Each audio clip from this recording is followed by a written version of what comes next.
What's going on, everybody? Welcome back to Over the Octagon podcast, fresh off UFC 320. This will be our recap show with your host, Evan and Joel. If you have not already, make sure you hit that subscribe button, subscribe over on the YouTube channel, hit the thumbs up, like the video. If you're listening on Spotify, Apple Podcasts, or Amazon Music, make sure you're following the channel, turn on automatic downloads, never miss another episode.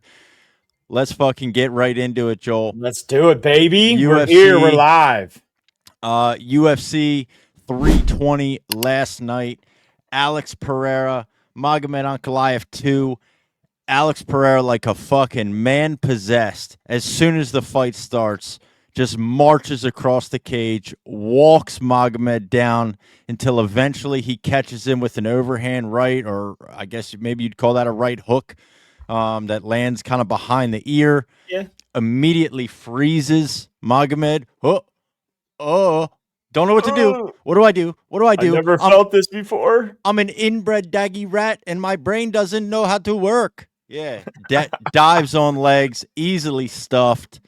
And then the ground and pound, which was cool to see Alex implement the 12-6 elbows last night to get the finish. Yeah, he had about 12 of them too. Yeah, quite a few. Some really hard ones to the body in that finishing sequence as well.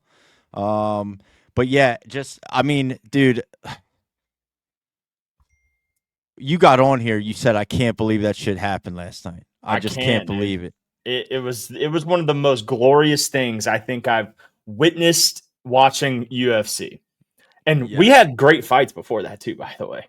But just to speak high level on this Magomed, I want to throw this out there too, and I want to give kudos where kudos deserve, because a lot of the times I give this person a lot of shit, but I do want to give DC some kudos, because you had mentioned the 12-6 elbows, but specifically DC pointed out when it happened, guys, you have to see the ones to the body. He pointed it out directly. So DC was everyone else was just calling out the look at him not like look at the ones he's throwing to the head, and DC immediately says, guys, the ones to the body were the ones that fucked him up. I think they were hard. There was like three, I think, right in a row. Really hard to the ribs. Yes, dude. So kudos to DC for calling that out. Like, that just goes to show you that, you know, I might give them a lot of shit. I might give these guys a lot of shit, but they really are watching and they know their shit. Yeah, oh yeah. You for know? For sure. But dude, it just felt like, you know, and there's gonna be some of the Nurmagomedov fans out there and the Russian fans out there. Nobody cares. Nobody likes you guys, except for yourselves. Like I said in the episode leading up to UFC 320, nobody likes Magomed. Dude. No one likes him. The crowd was booing. Well, and it was so like ridiculous last night that's the one thing. Speaking on commentary, they said, I can't believe how many people are booing him, and I'm like, you can't really, you can't believe it. You can. Like, look at who he's fighting. First of all, Alex Pereira is, one of the most popular fighters of this modern era, if not the most.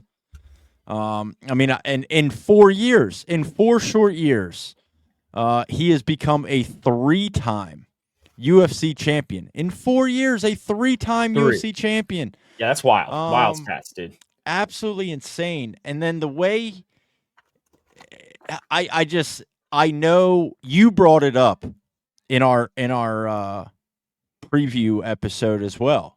That Alex said, you know, you beat me at my worst. At my worst. While you were at your best. Yep. And that showed last night, like the way Alex just started that fight with immediate pressure. It's like, dude, there was no way he was losing that fight. No, I'm really curious to know what the conversation was before that fight, because, you know, Alex is normally not that aggressive at the beginning like that, to just go right not in like that. Yeah. So I wonder what the conversation was and what they saw to like tell him like, all right, pressure immediately, because maybe they saw something last fight where they thought maybe Magomed was a little reserved and they feel like maybe if he got pressured a bit that he would crumble. And it's exactly what happened. I mean, the second he got pressured, you could tell that he was backing up, back foot. And I don't want to hear a single fucking excuse from any Dagestani fan, any fucking Russian fighting fan, whatever about that fight, because not one time during any of that buildup did anybody say anything about Magomed being bad or out of shape or hurt or anything like that. So yeah, Alex proved to everyone last night that he is legitimately maybe top 3 greatest of all time. Yeah, I still struggle to kind of put him in that conversation just because of the shortness of his career up until this point. But what he's been able to do in such a short period of time in 4 years really is remarkable. Nobody's done it. Is undeniable. Yeah. And to your point, I really just think it was something mentally that a switch flipped within Alex that was like, I'm fucking gonna kill this dude. Yeah, like I'm better than him. Yeah, I'm the best in the world. He obviously was on the receiving end of all of the pressure in the first fight, was on the back foot a lot, backing up. So I think obviously the game plan going into this was to not let that happen again. But I mean, he took it to like a different extreme. He literally just sprinted across the cage as soon as the fight began and immediately throws 2 punches. And we all go in our live stream last night as we're watching this go, oh shit, he ain't playing around. Yeah, no. Right? He ain't playing around. And he didn't let off. He just stayed on him, stayed in his face the entire time. He landed a couple good inside leg kicks, but it does look like he may have broken his foot last night as well. He was in a boot post-fight in the back. So, pray for a speedy recovery for Alex. But I feel like that's a common injury that he's had like multiple times at this point. As much as he throws leg kicks, I feel like he breaks his foot fairly often. Like, that's not the first time I've heard of this. Yeah, he's probably got some fucked up toes. Yeah, so it may be just kind of like a injury that he continues to re-injure, if that makes sense. But I do imagine that puts him out a little bit. But man, I mean, just to stay on his performance for another minute, stay on his performance from last night just for another minute. We didn't talk about the finish. So we talked about the finish. We talked about him walking him down. The emoting. Oh, dude, it's amazing. It's amazing. It's beautiful. It's the greatest. It's the fucking greatest. And it's because of the way Magomed talks shit, right? Yep. Chama, no more Chama. We killed that. That's dead. Chama's dead, right? Nah. Fuck you. That ain't happening. So he does that. He finishes him in the first round. Also, a little statistic for you. Fastest ever knockout in a UFC title rematch at 1 minute and 20 seconds. 80 seconds it took him to finish Magomed Ankalaev last night. That's the fastest ever in a UFC title rematch, snapping Ankalaev's 14-fight unbeaten streak, which is insane. That is insane. Also, that another stat that we talked about last night too that I brought up was that was the first time in UFC history that a fighter who lost by unanimous decision in their first fight won by knockout. Won by knockout in the rematch. Yeah. So those are pretty niche statistics, but still they're like baseball stats, kind of like fastest ever KO in a UFC title rematch. And sure. Yeah, but still, just impressive. Like, man, I can't. He went out there and just did exactly what he said he was going to do. Very cool too, by the way. Afterwards, when he got the entire crowd to chant Chama. Chama, yeah. I've never seen Glover Teixeira that happy. Even when he won the light heavyweight title, I don't think he was that happy. No. He was like jump hugging their teammates and other coaches. Yeah. I did see something. I did see a video too on Glover. Speaking of him, I saw a video where Ankalaev's, I want to say coach or one of the guys on his team looked at Glover and like threw up 3, like the third fight. And Glover said, nah, no 3. So, I mean, we're briefly talking about this fight. But 80 seconds. There's not a whole lot to talk about. No. But what It we was can talk complete about domination. is the possibilities of what's next. So what's next? So in the post-fight press conference, as you know, I'm sure, Dana White disclosed to the media last night that he ran into Alex Pereira and his team at the UFC PI on Saturday, which was he thought was unusual that he was even there on fight day, which I kind of would agree. But, whatever. They're gym rats, I guess. They're just doing their thing, staying loose. And his team, they want heavyweight. They want heavyweight. And they're adamant about it. He doubled down on it, too, after the fight. Right. So, and obviously Dana's answer to him Saturday before the event was, let's just worry about tonight first, win tonight first. Da, da, da. Yeah. Makes sense. But now he beats Ankalaev. There's plenty of fights for him at light heavyweight, but we are in a world, and the UFC is structured in a way now where we're seeing it plenty where champions are relinquishing belts and moving weight classes. We saw it with Ilia Topuria. We've seen it with Islam Makhachev now. Yep. They're relinquishing their current belt that they have defenses for and are reigning defending champions of, and are moving up weight classes. That could be a possibility with what we see with Alex, regardless of the contenders at 205. We'll get to Jiri, but obviously Jiri put himself back in that conversation. Carlos Ulberg is in that conversation.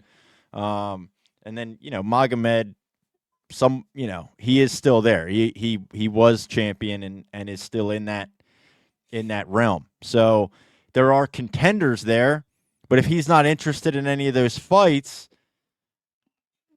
which, to be honest, if he doesn't want to fight Magomed again, I understand. I also understand not wanting to fight Jiri as a trilogy when he's knocked him out twice. Yeah. Ulberg really just does not have a big name. It's just not a really big draw. Regardless of what Carlos Ulberg thinks of himself, he is not a big draw. His last win was against Dominic Reyes, which people love Dominic Reyes, but it's just not as impressive of a win as like Jiri beating Khalil and knocking out Khalil in what was the fight of the night in the third round after being down 2-0. Yep. So Alex may just be saying, fuck it. And he wanted to call out John Jones. He wants to fight John Jones at the White House. Alex does? Even after he did the moment of silence for his brother, I don't know if that's the fight. He was going to call out John Jones, but because of John Jones's brother recently passed away, he chose not to do so. Okay.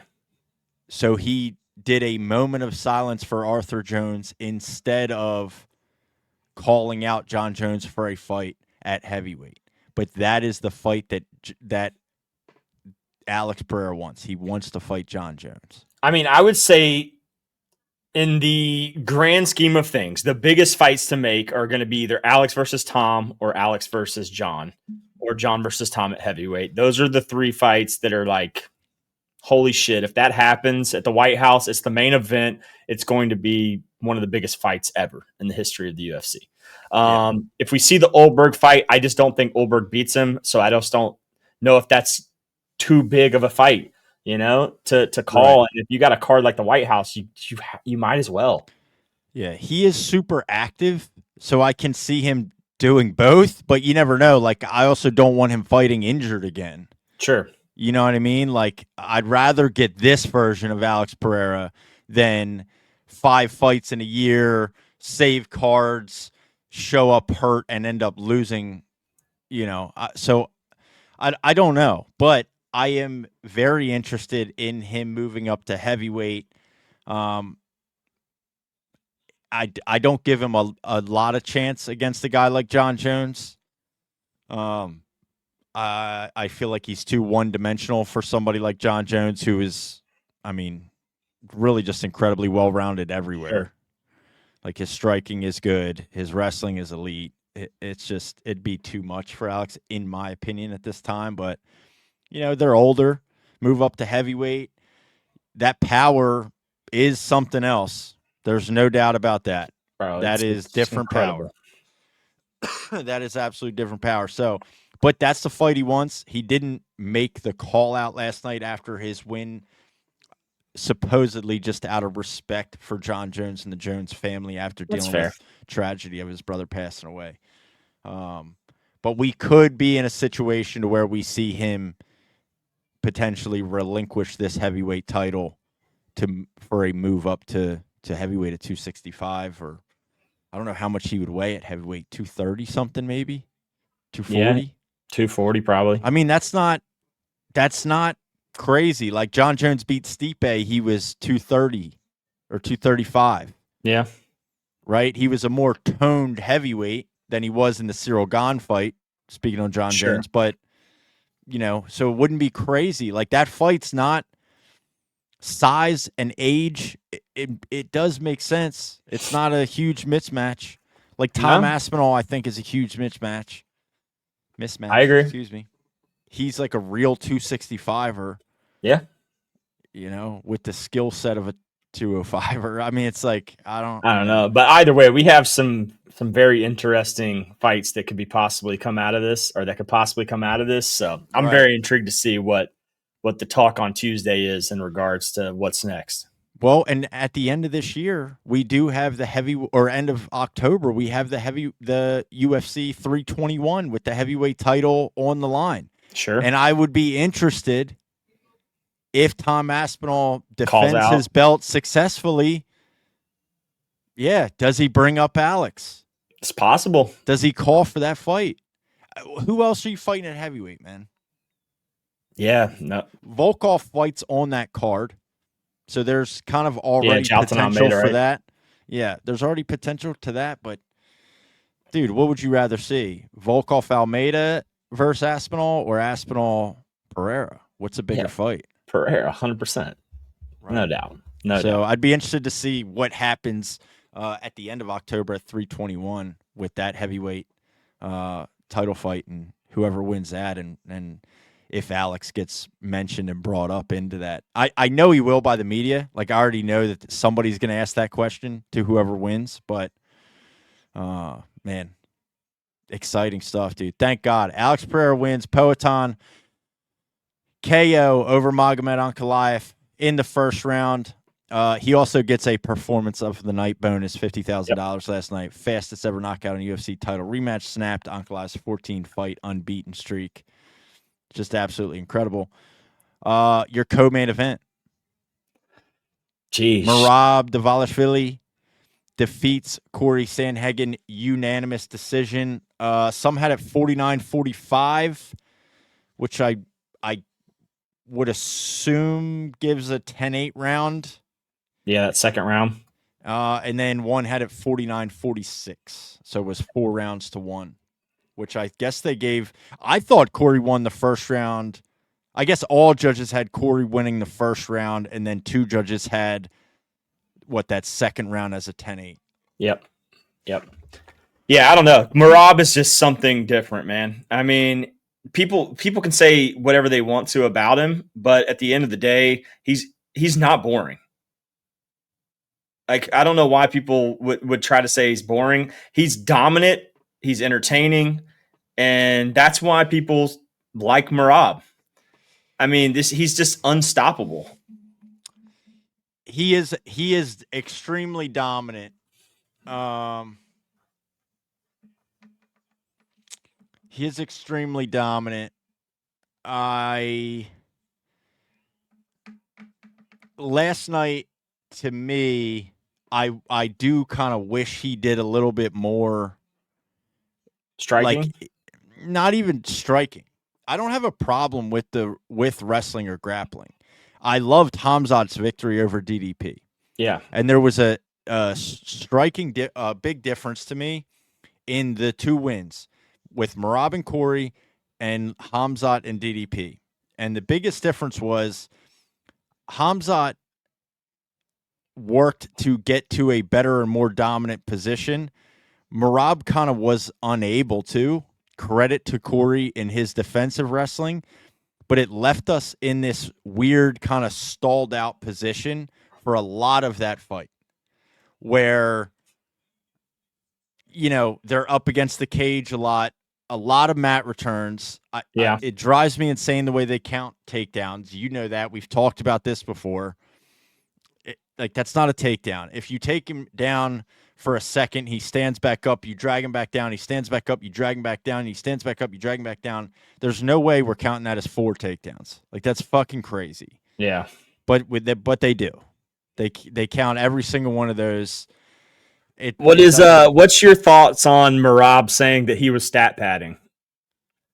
Merab was stat padding? Yeah, he said he was stat padding his takedowns so he could be the first person to ever get 100 takedowns in the UFC. He only needed 3 going into that fight. He just wanted to run his number up.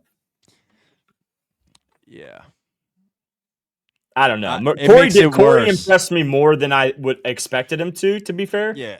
But Merab is just different, man. I mean, it's going to be hard to beat him. I don't see how anyone beats Merab. However,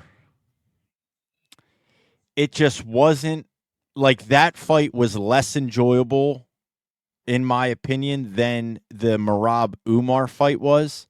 Yeah. Just because I felt like the Merab Umar fight, Merab really more embarrassed Umar with the wrestling and with his striking. Whereas Corey, he was dominating Corey and staying on him and taking him down, but he really did nothing. Really what it came down to was Corey can't break his grip. Corey couldn't break his grip. Sure. Therefore, Merab was able to take him down and back down and back down and back down. But Corey stands back up, stands back up, stands back up. I just wish, Merab tries to go for submissions a little bit more, tries to go for a little bit more damage. But, I do understand, you win the fight. I mean, he wins. Sure. He wins the fight. That's what you got to do. Yeah. I just wish, advanced position, right? We saw Hamzat in a crucifix for fucking 20 minutes. Advance a position, get to a more dominant position than on a single leg, on a body lock, up against the cage. There was only 1 or 2 times that, in the 5th round, he had his back briefly. It wasn't really enough activity to get me excited. Unfortunately, I was really high on him going into that fight. And all this is props to Corey, to be honest. Maybe everything I'm saying right now is because Corey really is just that good. And unfortunately for Corey Sandhagen, Merab Dvalishvili is the champion of the world right now. Yep. And that sucks. Them's the breaks, if it was a different time, a different place, different time period, but I hope that we get Corey O'Malley out of this. We do too. Yep, I agree. That'd be sick. People have been calling for that fight for a long time now. I don't really, at this point, I feel like O'Malley's been kind of avoiding it. And I think we're going to get to a point to where you're not going to be able to avoid it anymore. I think we're there now. Well, maybe. O'Malley's going to fight fucking Song Yadong or whoever he's going to fight. That's right. I don't know. It's kind of corny, but, I'd much rather a Corey Sandhagen, Sean O'Malley fight than have Sean fight one of these other guys, Sure. or Corey Umar rematch or. Yeah. But I will say, humble in his win. Merab was very good on the mic when he won, and he was very adamant about, anyone can lose on any day. I may be the champion, but I'm not unbeatable, Yeah. So to have that mindset just goes to show you that's why he is as good as he is, and that's why he's going to probably be a dominant champion for a while. Well, and for a while is something, right? So we are at Merab. Last night's win currently puts Merab at 14.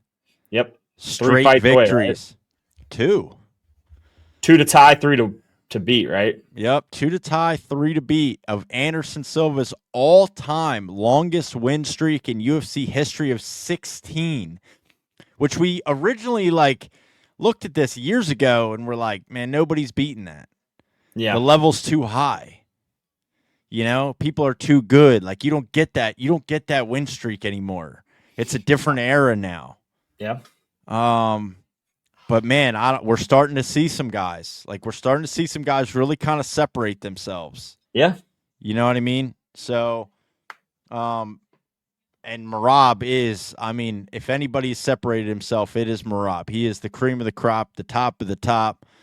I don't think the way he fights and how he wins fights puts him any higher up or closer to the top of the UFC's pound for pound list.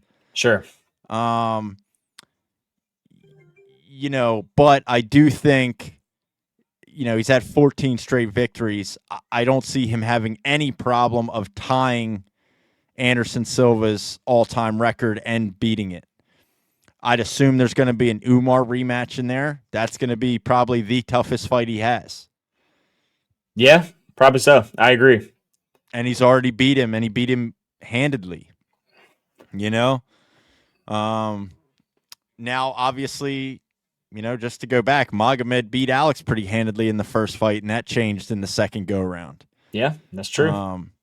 But I just don't know if, you know, Umar has that skill set that Alex does, that you can really just turn somebody's lights out. Sure. To where he can be aggressive and make that much of a difference. I don't know, but yeah, Merab, absolutely dominant, 14 straight victories. No bonus for him, no fight of the night, no performance of the night, regardless of how dominant he was. But this card was just stacked, dude. It was stacked. 11 out of the 13 fights were finishes for an 85% finish rate on the card. Oh, wow. I actually didn't know that. Didn't even pay attention to that. 11 out of the 13 were finishes. As far as I know, we looked this up semi-recently. Yeah. Did that tie again? So excluding fight nights, for numbered UFC pay-per-view events, that is the best since UFC 299 in March of 2024. Okay. So over a year and a half. Is that Miami? That was Miami. Yes, that was O'Malley and Cheeto Vera. Yeah, I think so. Yeah, Miami. So 11 out of 13 fights were finishes, 85% finish rate last night. Insane. Bringing us to what was the fight of the night last night.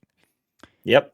Jiri Prochazka, third round KO over Khalil Roundtree Jr. I mean, what do you even say about this? Man, it was it was the weirdest UFC fight I think I've ever watched. Could potentially also be one of the best UFC fights ever. Because Khalil dominated him for the first. I thought Jiri was acting weird, dude. Yeah, he was up very weird the first and second round, man. Yeah, easily Khalil was up 2 rounds to none going into the third. Absolutely. Yep. And something happened. Something happened to him going into that third round, and I don't know. He looked gassed, like bad. Yep, I think it was the shots. I think it was he got punched in the head. I saw a stat. I don't have the exact numbers, but that, I believe, tied a record, Khalil Roundtree, for most significant strikes absorbed in light heavyweight history. Really? 71? Absorbed? Jiri landed maybe 71 it was significant strikes. We'll have to get that number. I'll have to try to find that stat again, and I'll tweet it back out. If you're listening, make sure you're following us over on Twitter, X, or Instagram, Facebook. We'll tweet out some of this stuff once I get a chance. But yeah, I really just think in that third round, dude, he started getting hit in the head a lot. I mean, Jiri started touching him a lot, and he hits fucking hard. He hits really hard. I mean, he got wasn't quite a knockdown, but he hit him once that stumbled Khalil, and he never recovered from that. I think you're right. I think it may have been that into the second round or early in the third. It was all third. Yep. Yeah, early in the third. Yeah, he never recovered, dude. He never recovered, and then he did. It was just he was too gassed. He couldn't move out of the way because Jiri just did not stop getting in his face. Jiri was just nonstop in his face, and Jiri was the fresher guy in that third round. Jiri was the faster fighter in that third round, which almost always, is going to result in a KO like that because especially at 205, especially at that weight class, you can't get hit like that by these guys, dude. No, not a chance. And then Khalil he was flatlined, dude. When he fell, he was out. Like, he was done. He caught that final left hook across the jaw. Yep. And that was lights out. Jiri. Let's talk about Jiri for a second. Holy shit, man. Yeah. Just a unbelievable performance. Jiri also got a performance of the night bonus, as well as Jiri and Khalil winning fight of the night. Jiri gets $100K last night, $100,000 bonus last night. I don't think I've ever seen someone in the UFC who embodies just fighting, like warrior. Just the love of warrior, the passion of just fighting. I mean, we saw it, dude. He was out at the octagon side for the main event. Yes. And literally crying when Alex won, just in straight enjoyment of what was going on in the moment. Like, I know. Isn't that spectacular? How much he loves what he does, man. Isn't that spectacular? So amazing. It was really cool because he felt what all the fans were feeling. Yeah.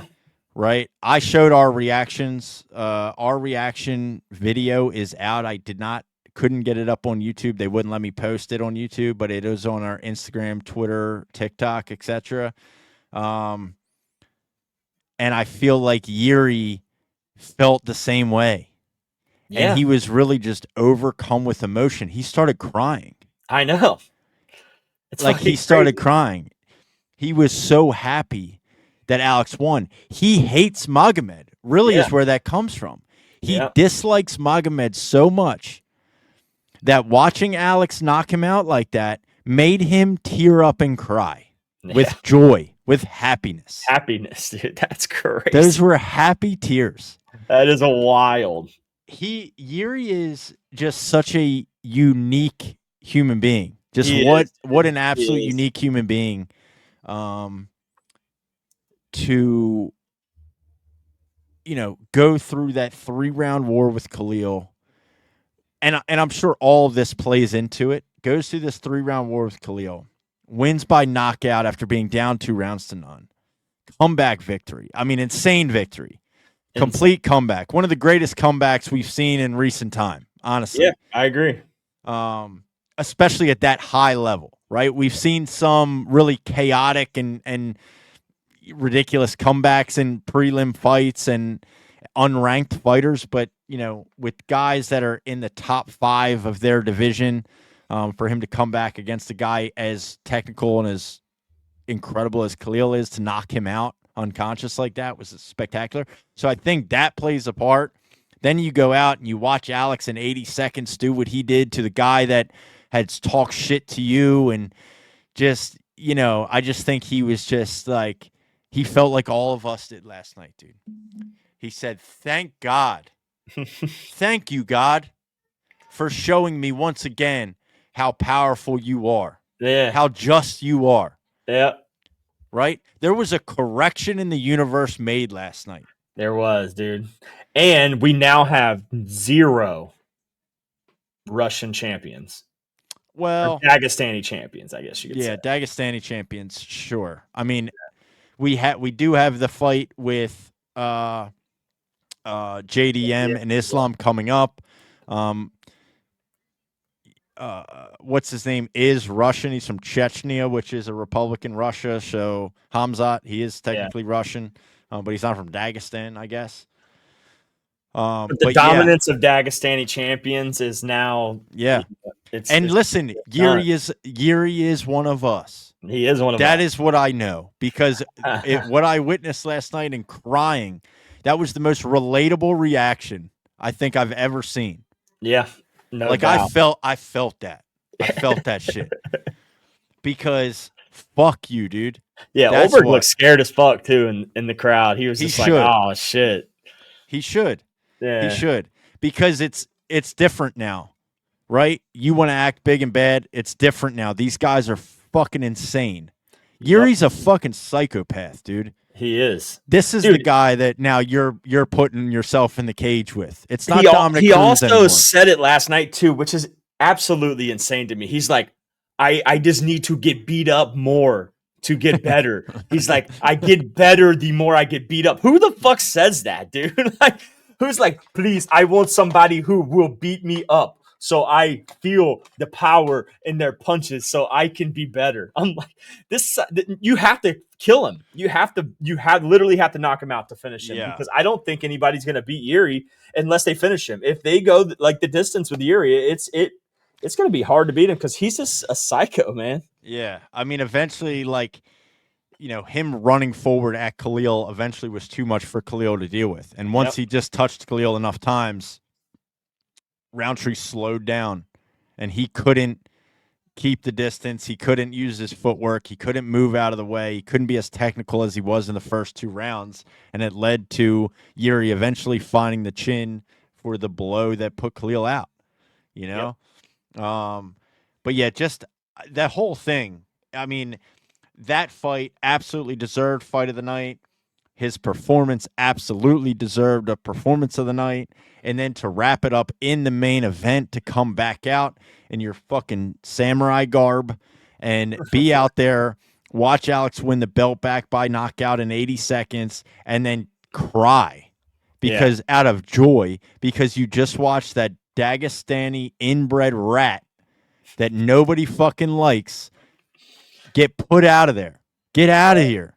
Get out of here. Fuck. Get out. Bye. Crazy, dude. Crazy. Bye. Back to the line. Back to the line. It was amazing.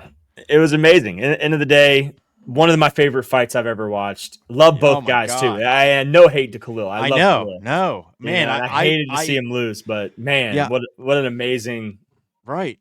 I love Khalil. I love Khalil's story.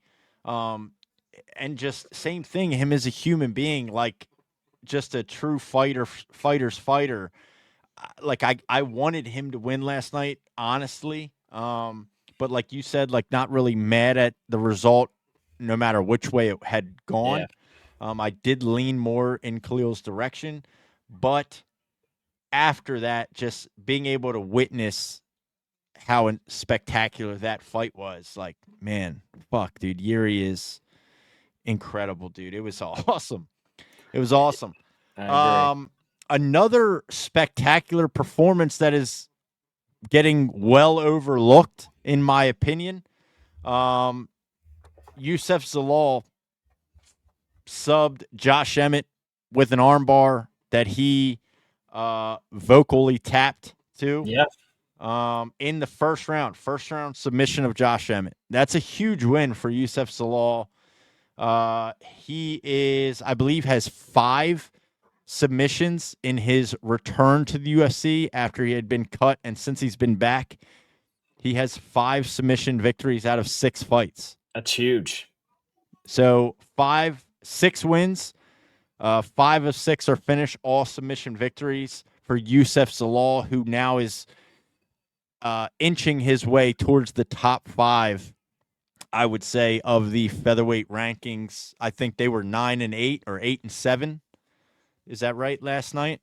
I don't know. I don't know. I think they were outside the top 5, but within the top 10. And I think that performance definitely showed Youseff Zalal. And it was such an awkward submission too. Like I didn't even see what happened until after. Like they had to show me the replay before I could see the actual extension of the arm, because in the moment I didn't see it. Yeah, so a belly down armbar like that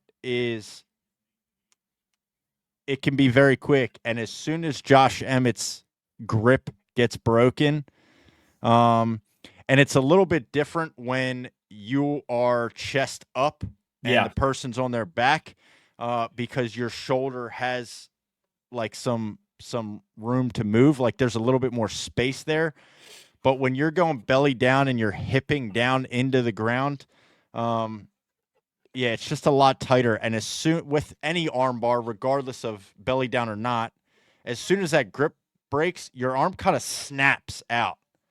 And if like the technique and the way you're doing that arm bar is right, when it snaps out, like there's a huge risk of injury there. And it fucking hurts, right? Yeah. So like I just think as soon as he lost his grip and he got that arm bar in deep, he said, tap, tap, tap, tap, tap. Right. I haven't seen somebody vocally tap like that in, I don't remember last time. I don't either. I don't either. So long time. I mean, Yousseff's Zalal look good, man. I mean, he's going to be hard to beat, especially. I mean, now he's in a high level competition position. Now he's at the point where he's going to be fighting the best of the best of the best in the world. Yeah. I mean, Josh Emmett is, he's not a scrub by any means.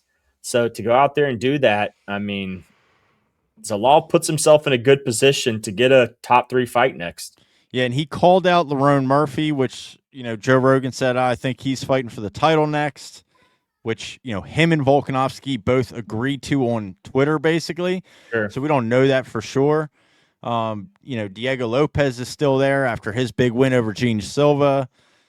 But yeah, I mean, Youseff Zalal with a quick first-round finish over a guy like Josh Emmett, I mean, immediately puts himself into that conversation. Sure. Ilia Topuria got a title shot off a win over Josh Emmett, and that was a decision.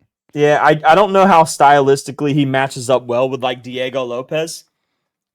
Yeah, Diego's big and long. He's big, he's long, and he's got great jiu-jitsu. Yeah. So it's it's going to be hard to submit a guy like Diego Lopez. You're going to have to try to stand and strike with him, which is, what he wants. So. Yeah, I would take Diego Lopez in that fight 10 times out of 10, I think. Yeah, I agree. In my opinion. But Lerone Murphy is interesting, but Lerone Murphy is really big for featherweight. An elite striker, kind of a Leon Edwards type. And, he has done an incredible job in his career of playing his game. He's undefeated. He doesn't get taken down. Obviously, you don't want to strike with a guy like Lerone Murphy, so the clear path to victory would be to take him down on the ground and submit him that way. Yep. But nobody's been able to do that for a reason.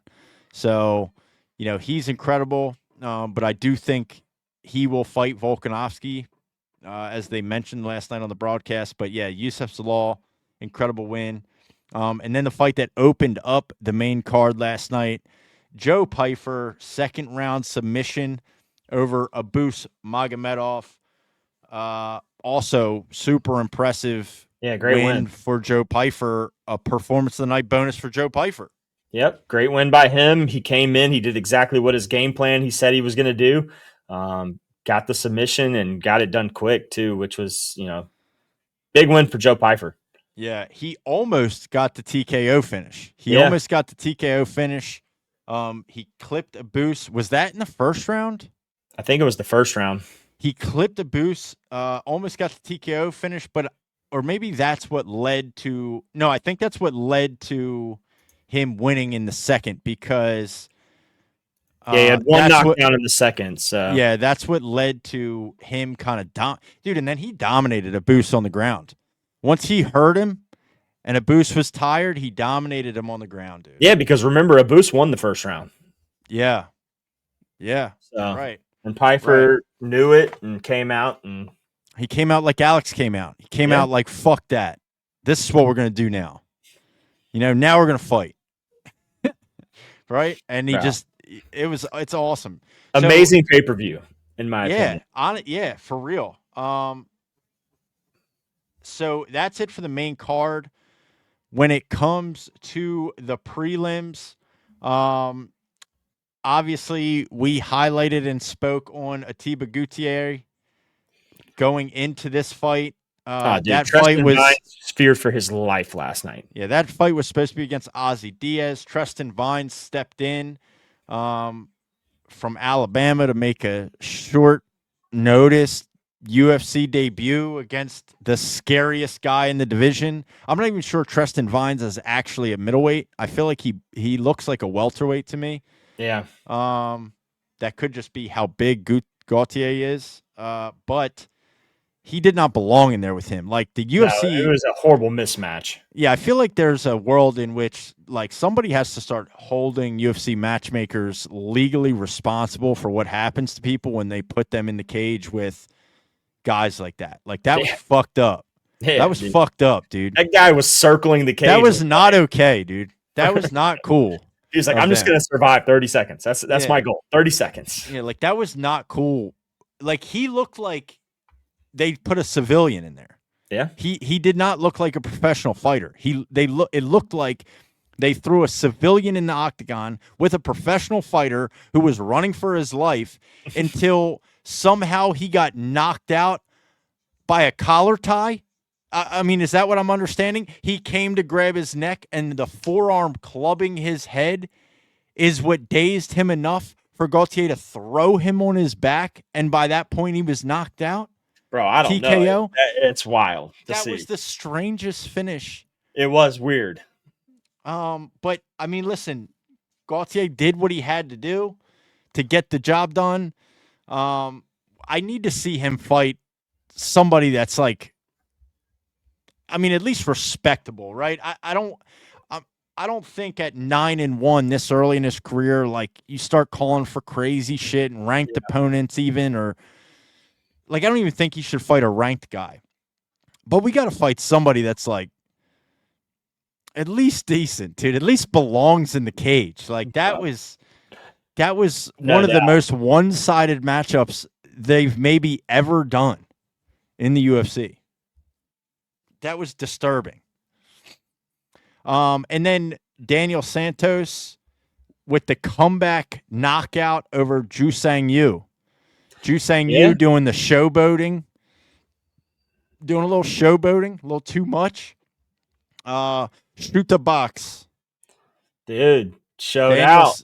Daniel Santos, he ain't one to fucking play with, dude. No, dude. His man, remember he came and did that spinning kick? Yeah. That was so fast, dude. It was crazy, yeah. And he was pudgy, bro. He wasn't like ripped. That dude so it did that shit so fast. That was at a catch weight. It does sound like Daniel Santos was responsible for that being at a catch weight, missing weight. But I'm glad the fight still happened. But yeah, Jusang Yu was undefeated at 9-0.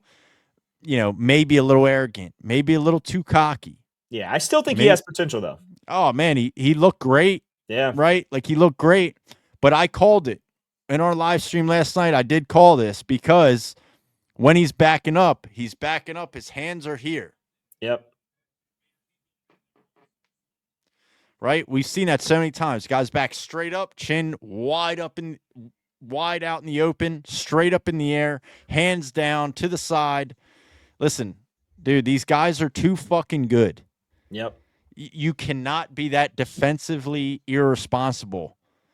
This is the Ultimate Fighting Championship. This is not a regional scene. You're not back in Korea anymore. These guys will fucking knock your head off. And they do it. They love it, dude. They love it. Shoot a box.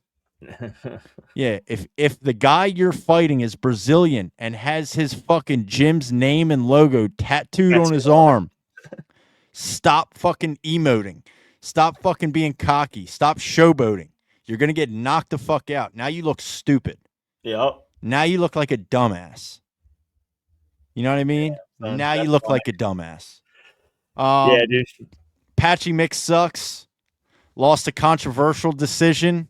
A lot of people thought he should have won. I don't really care. I'm going to be honest. Like, I don't care. That was not a good performance. I can totally see he didn't do any damage. So, you know, in a world in which he should have won based off control. Yeah. You know, but I just don't care. I just don't. So who would you give either one of these guys after that? Patchy Mix. You want to see Patchy Mix fight Malcolm Wellmaker? Wellmaker. Yeah, give him Malcolm Wellmaker, man. Let's build up Malcolm Wellmaker a little bit. Yeah, why not, dude? Patchy Mix looks totally vulnerable agree. right now. It's a perfect time to feed a name like that to someone up and coming. I totally agree. Why not, dude? Why not? I totally agree. I love it. I love that fight. All these people that like weirdly defend Patchy Mix, it's corny. Stop it. He's not at this level. This is a guy last night he struggled with that made his UFC debut, by the way. Yep. He's not on this level. I'm sorry. He's not going to do well here. He's just not. I'm sorry. It's not going to fucking happen. So I don't like it.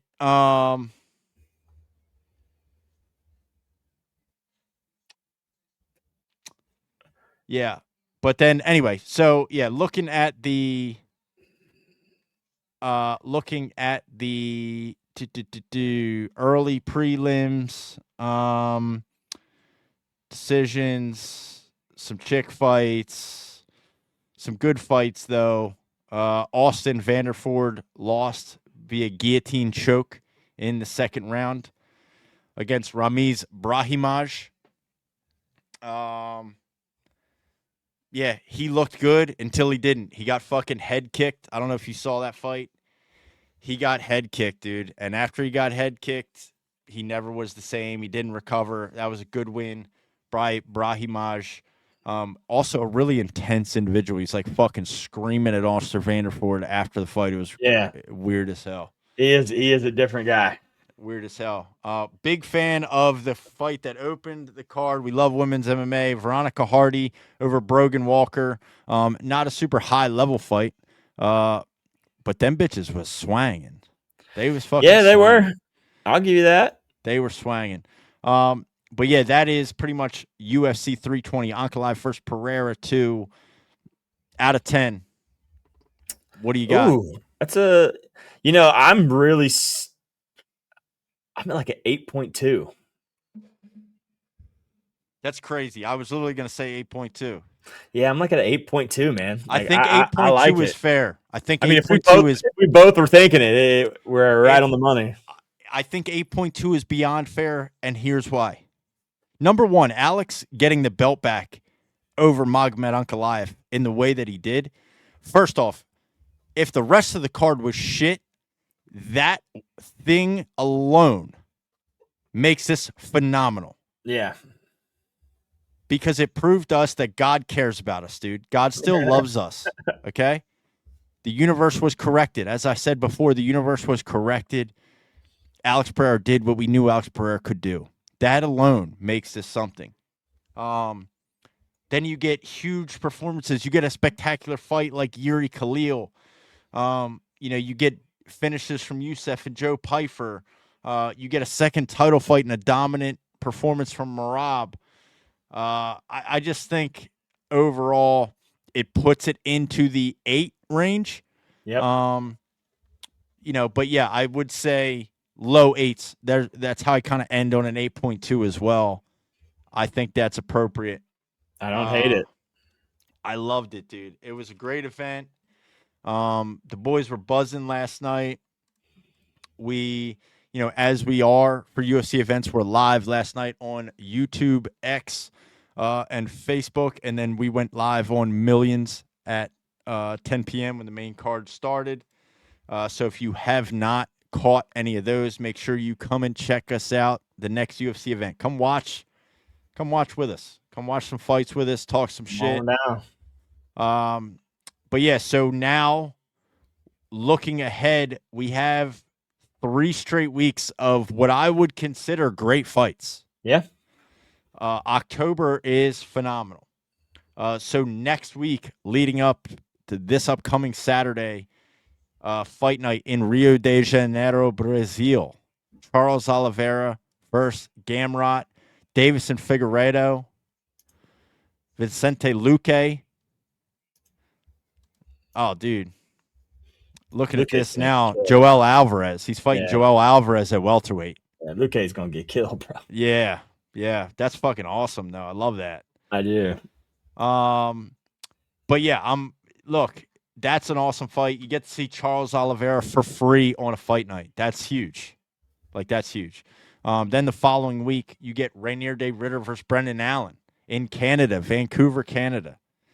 No Apex in Vancouver, Canada, in front of a live audience at the Rogers Arena. Rainier Day Ritter versus Brendan Allen. Kevin Holland versus Mike Malott. Yeah. Fun fight. Love that. Yeah, it's a fun fight. Cheeto Vera versus Zahabi. Manon Fiort versus Jasmine Judavicius in Canada. Yeah, that's another big fight. Matt Frivola versus Kyle Nelson to start the main card in Vancouver, Canada. I need Matt Frivola to get back in the win column. This is a good fight for him to do it. I'm excited for that. Charles Jourdain Davy Grant. That's going to be fire. Yeah, I love it. Drew Dober is on this card. I mean, come on. Come on, man. This is great. And this is also for free. Fight night. You kidding me? Vancouver, Canada, in front of a live audience. It's going to be big. And then the end of October 25th, back on pay-per-view, UFC 321, headlined by Tom Aspinall versus Cyril Gane for the UFC Heavyweight Championship of the World. Co-main event for the vacant, is this strawweight, I believe? Yeah, women's strawweight title, vacant strawweight title. Verna Jandiroba versus Mackenzie Dern. And then at bantamweight on that, Omar Magomedov versus Mario Batista. And then back at heavyweight, Alexander Volkov, Jailton Almeida. Fuck. Light heavyweight, you get an Alexander Rakic fight on that. Yep. You get Ikram Alaskarov on the prelims. Yep. Versus Jun Young Park. Yep. It's a good fight. He's always an exciting fighter. You get big boy Chris Barnett. The fat 5'5", round beach ball, heavyweight, front flipping, head kicking Chris Barnett. The black Joel. It's literally Joel if he was black and in the UFC. Oh my God. They're the same guy. And I'm not a huge fan either. Dude. To be fair. Dude, you should be. I'm not. And then listen, Mitch Raposo also on this card in Abu Dhabi at UFC 321, October 25th, flyweight against Azat Maxim. Going to be a tough fight for him. Mitch Raposo has not had great luck in the UFC, is currently 0-2. Obviously took his first fight on short notice. And then lost his last in a split decision back in April. They keep giving him these fucking crazy ass fighters. I know, dude. But that's flyweight. I know. That's that division. Like, that division really is, like, super evenly matched. Everybody in the flyweight division is so fucking good. They really are. They're so good. Yeah, man. I mean, this pay-per-view is outstanding. It's outstanding as well. Umar Mario Batista, I think, has potential to be a great fight. Volkov, Jailton Almeida. If Volkov can stay on his feet, I think that can be an amazing fight as well. I agree. So that is in a few weeks. But next week, this Saturday, Charles Oliveira, the champion, has a name, and his name is Charles Oliveira, and he is back this week against Gamrot. I need a big win by my boy, man. I need him to go out. It's a quick turnaround. If he retires, then please retire on top, man. Just get a win. Yeah. How sure are we? Like, are we thinking he's retiring? I think I would assume to make a quick turnaround and to do it in Rio. Yeah. Yeah, I feel like there's a pretty good possibility of that. I think so. If he does, I'm going to cry. Yeah, listen, one of the greatest of all time, man. Just one of the absolute fan favorites. Legendary run. A story of really two different careers. Like, he almost has lived two separate lives as far as his career goes in the UFC and the fight game. He pulled it out of the fire, dude. He made himself into a champion which is just ridiculous. He went from really being a fighter that could be cut off the roster to becoming an undisputed champion and fan favorite. So nothing but respect from him. Agree. But yeah, that is it. Again, if you are not already, man, make sure you hit the subscribe button. Subscribe to the channel over here on YouTube. If you're listening to this audio-only episode or the video on Spotify, Apple Podcast, Amazon Music, or anywhere you listen to podcasts, make sure you're following the channel. Our followers on Spotify are low. No one follows. Hit the follow button. Follow. Turn on automatic downloads. Never miss another episode. You can find links to all of our social medias down in the description as well. Make sure you come over there and follow us. And enjoy this ride with us, baby. Yes, sir. Because it rolls on, Joel. It does. The champion is back. He is. Alex Poatan Pereira. I think we end this on one thing. Yep. Shama.